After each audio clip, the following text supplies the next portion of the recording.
दोस्तों, माता लक्ष्मी देवी इस प्रकार कहती है कि घर में रखी ये 5 वस्तुएं किसी और को कभी नहीं देनी चाहिए।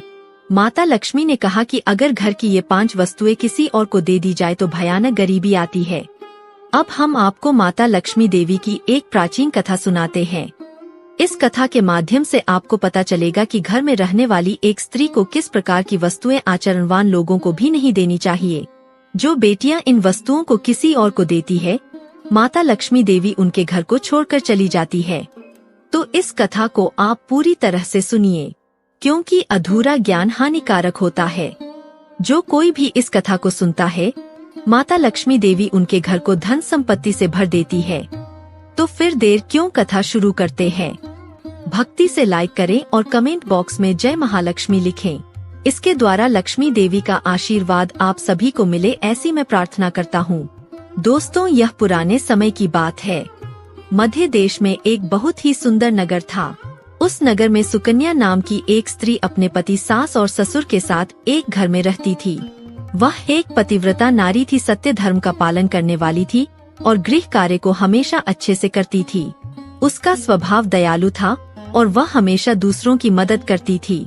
सुकन्या का पति एक व्यापारी था। वह अनाज की दुकान चलाता था। सुकन्या अपने पति को बहुत प्यार करती थी।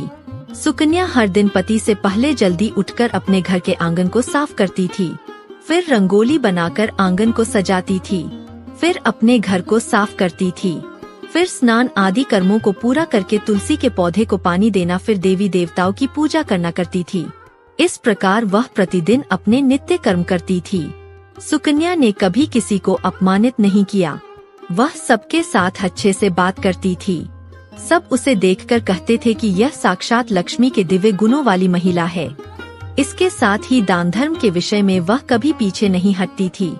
घर के द्वार के सामने जो भी आता था उसे दान दिए बिना खाली हाथ नहीं भेजती थी। उसके द्वार से कोई भी खाली हाथ नहीं जाता था। अगर कोई भूखे पेट आता था तो पेट भरकर वापस जाता था। वे सब उसे आशीर्वाद देते थे। इतना ही नहीं, सुकन्या पड़ोसियों की भी मदद करती थी। जरूरतमंदों को बिना सोचे समझे मदद करती थी। इसलिए आसपास के लोग भी उसे बहुत सम्मान देते थे। वे लोग ऐसे कहते थे कि साक्षात अन्नपूर्णा देवी ने इनके रूप में जन्म लिया है। सब उसके बारे में अच्छा ही बोलते थे। लेकिन लोगों की ये बातें सुनकर सुकन्या कभी अहंकार में नहीं चली। वह सबको सम्मान देकर बात करती थी। यहाँ एक दिन क्या होता है कि पड़ोस की एक महिला उसके घर आती है।